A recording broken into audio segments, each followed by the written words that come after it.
Saya sangat percaya ketika ada orang mau melayani Tuhan, mau taat pada Tuhan, maka Tuhan akan memberikan kesempatan untuk melayani Tuhan. Ketika ada orang memilih untuk menyenangkan Tuhan, maka Tuhan akan memberikan kesempatan kepadanya untuk melayani Tuhan. Ketika Yeremia memilih menderita sekalipun, tidak dapat berkata-kata, bahkan merasa tidak didengar oleh Tuhan, bahkan merasa Tuhan jauh darinya, bahkan menyesali kelahirannya ke dunia ini, dia memilih untuk taat pada Tuhan. Kepada seseorang juga saya katakan, jika kita dipilih Tuhan untuk melayani Tuhan, maka kita harus memilih untuk taat pada Tuhan. Jika kita dipilih Tuhan untuk melayani Tuhan, maka kita harus memilih untuk taat pada Tuhan. Apapun yang mau terjadi, apapun resikonya. Sepanjang hidup Yeremia, seorang nabi yang selalu meratap, tapi dia sudah memilih menjadi gambaran tentang Yesus, bagaimana hidup taat pada Bapa. Saya datang di sini, saya sendiri sekarang ada di sini, tetapi saya selalu bilang pada saudara, ketika saya berada di sini ada malaikat-malaikat yang lagi duduk di kursi-kursi ini, sedang bersama-sama dengan saya. Saudara-saudara ada di rumah, tetapi jangan takut, ada bala tentara Allah yang bersekutu bersama-sama dengan kita, memuliakan Tuhan. Beberapa waktu lalu, 2 minggu lalu, saya sudah katakan kepada saudara tentang aku mengingatkan kamu pada Injil yang aku beritakan.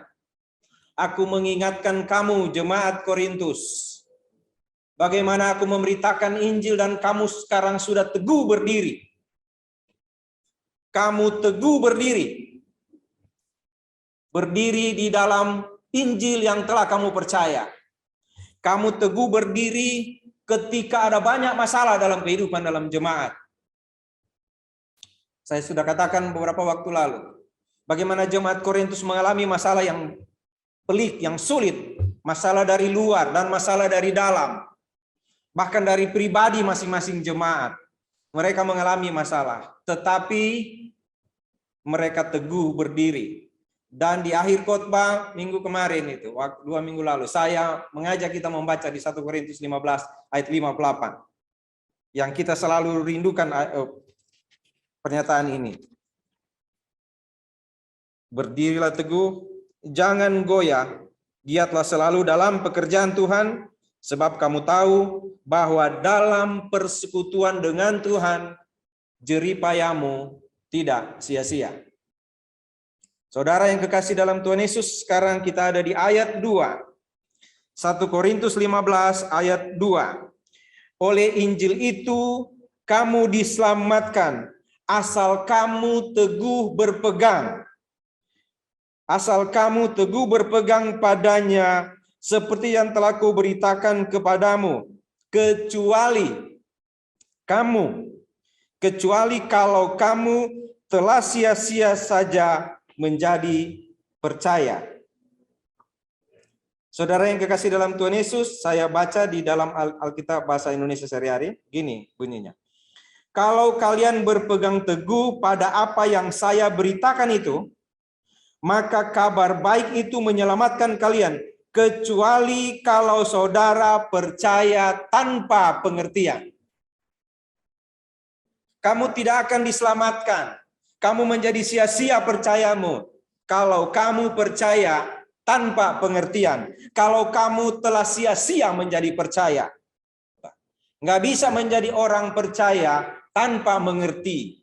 Harus menjadi orang percaya yang mengerti sungguh-sungguh apa yang kita percayai. Kalau kita percaya dan mengerti, maka kita berani bertindak. Maka kita berani mengambil keputusan untuk tetap setia pada Tuhan apapun yang ada di hadapan kita. Kalau kita percaya pada Tuhan dan kita mengerti, maka kita akan berani mengambil keputusan. Apapun yang ada di depan kita, kita akan tetap ikut Tuhan. Kita akan tetap teguh berdiri. Jadi saudara,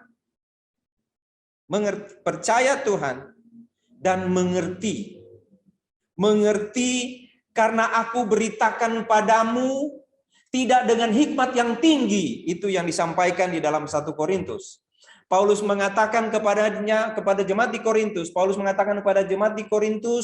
pada awal-awal kitab Korintus, dia bilang, kami tidak datang dengan hikmat yang tinggi padamu. Kami tidak datang dengan pengetahuan yang hebat. Kami tidak datang dengan kata-kata yang indah. Kami datang sebagai orang bodoh yang memberitakan kebenaran. Dan kalian mengerti. Dari situ saya tahu, oh ternyata kata-kata yang sederhana, tanpa hikmat yang tinggi, itu dapat membuat orang mengerti tentang Injil. Kata-kata yang sederhana, berita yang sederhana. Beritanya apa? Beritanya adalah bahwa Yesus telah mati. Oleh Injil itu kamu diselamatkan. Sebab yang sangat penting telah aku sampaikan kepadamu, yaitu apa yang telah aku terima sendiri. Tidak menggunakan hikmat yang terlalu tinggi.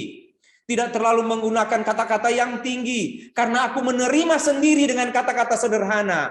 Aku menerima sendiri dengan fakta. Dalam kebenaran. Kebenaran bukan cuma kata-kata, tapi fakta. Yaitu bahwa Kristus telah mati karena dosa-dosa kita. Sesuai dengan kitab suci. Bahwa ia telah dikuburkan dan bahwa ia telah dibangkitkan pada yang ketiga sesuai dengan kitab suci. Sederhana sekali. Yesus telah mati, dikuburkan, bangkit pada hari ketiga, dan menampakkan diri kepada berapa orang? Waduh, banyak. Sampai sekitar 500 orang. Kenapa saya minta dibacakan sampai ayat 7? Karena pada waktu kami PA ini, Ibu Diana itu bilang pada saya, Pak Sony, ternyata dia menampakkan diri sampai 500 orang ya, sekaligus. Wih, berarti semua tahu ya. Makanya ketika Ibu Diana dapat tugas baca, melayani Tuhan membaca Alkitab ini, saya minta dia baca sampai ayat yang ke-7. Karena di ayat 7 menyatakan itu. Sekata-kata yang sederhana Paulus bilang, dan kamu sudah mengerti, aku beritakan padamu, sederhana, yaitu Yesus mati dan bangkit. Kamu sudah terima itu, kecuali kamu sia-sia menjadi percaya, kecuali kamu percaya tanpa pengertian, kecuali kamu nak mengerti, padahal itu sangat sederhana. Karena yang saya katakan cuma Yesus mati dan bangkit bagimu. Sangat sulit yang mau mengerti itu ya. Sulit yang mau mengerti. Sulit yang mau mengerti bahwa Yesus mati dan bangkit. Sulit yang mau terima itu. Makanya Paulus bilang, ini loh faktanya. Faktanya Yesus mati dan bangkit. Ada 500 orang lebih melihat itu. Bagaimana mungkin itu salah? Mereka masih hidup pada waktu Paulus menulis surat ini. Coba cek ke mereka. Ada Yakobus dan saya yang terakhir mendapat penglihatan kebangkitan Yesus. Sehingga ketika satu waktu kami ada PAD. Hari Jumat, ada seorang bapak nanya pada saya, Pak Sony, apakah Paulus pernah bertemu dengan Tuhan Yesus sewaktu hidup, Pak, waktu Tuhan Yesus hidup? Ada beberapa jawaban, saudara. Kalau Paulus waktu itu tahu orang mengikuti dan dia membunuh Yesus, bukankah dia pernah mendengar tentang Yesus? Apalagi dia diajar oleh Gamaliel yang pernah membela Yesus. Apakah Paulus tidak pernah mendengar Yesus? Ketika Yesus menyatakan kepadanya, Saulus, Saulus, mengapa engkau menganiaya aku? Lalu dia tanya, siapakah engkau Tuhan? Kenapa dia bilang itu? Aku Yesus yang engkau aniaya. Lalu di sini dia bilang, menampakkan diri kepada 500 orang. Nanti saya jelaskan lebih panjang di PA kalau gitu ya. Apakah pernah melakukan itu? Apakah pernah bertemu dengan Tuhan Yesus? Paulus bilang, aku selanjutnya yang paling akhir dari semuanya itu, dia menampakkan diri kepadaku. Jadi yang saya beritakan padamu, yang dimaksud dengan kamu harus sungguh-sungguh mengerti adalah bahwa yang saya beritakan ini adalah fakta. Adalah benar bahwa Yesus mati dan bangkit. Nggak cuma cerita. Karena di Korintus itu banyak sekali yang datang akhirnya. Datang mengajarkan sesuatu yang sangat indah. Filsafat. Kata-kata indah. Diajarkan kepada jemaat di Korintus. Sehingga ada beberapa orang di antara mereka yang goyah. Sampai mereka bilang Paulus ini nggak terlalu bagus. Saya tidak mau berada di golongan Paulus. Saya mau berada di golongan orang-orang yang pintar. Kenapa? Karena tidak terlalu enak itu Paulus beritanya. Beritanya cuma bilang begini, kamu percaya Yesus sudah mati dan bangkit. Nggak terlalu enak berita itu. Terlalu simpel, terlalu masa sih? Coba saudara, coba kita menginjil, kita bicara kepada orang tentang Injil. Kamu percaya nggak Tuhan Yesus sudah mengampuni dosamu? Masa sih? Nggak terlalu. Tapi coba kalau kita bilang begini, kalau engkau percaya pada Tuhan, kita harus hidup benar. Kita harus melakukan ini. Kita harus seperti ini. Begitu baik. Kita harus hidup baik. Kenapa kita mesti mengerti bahwa bla bla bla bla bla bla. Dan kita terpesona. Iya ya. Kita diajak ke awan-awan. Kita diajak pada hayalan. Orang Korintus juga diajak untuk menghayal. Bagaimana mereka membayangkan itu. Bagaimana mereka membayangkan keselamatan. Bagaimana mereka membayangkan tentang indahnya yang akan mereka nikmati. Paulus bilang dalam 1 Korintus 2 ayat 9. Nggak bisa kamu bayangkan. Yesus kamu nggak bisa bayangkan. Hikmat tentang Yesus nggak bisa kamu bayangkan. Tidak dapat. Apa yang pernah dilihat oleh mata, didengar telinga, dipikirkan, itu tidak bisa. Sebenarnya cuma sederhana. Yaitu Yesus mati dan bangkit. Pemahaman itulah yang dimaksud dengan hikmat. Pemahaman itulah yang dimaksud dengan kecuali kamu sia-sia percaya. Kecuali kamu tanpa pengertian. Itulah yang dimaksud dengan mengerti seperti itu saja. Makanya dalam teologi kita ada yang disebut sebagai memahami firman Tuhan secara literal, harfiah. Yaitu apa adanya. Apa yang Tuhan katakan seperti itu, ya seperti itu.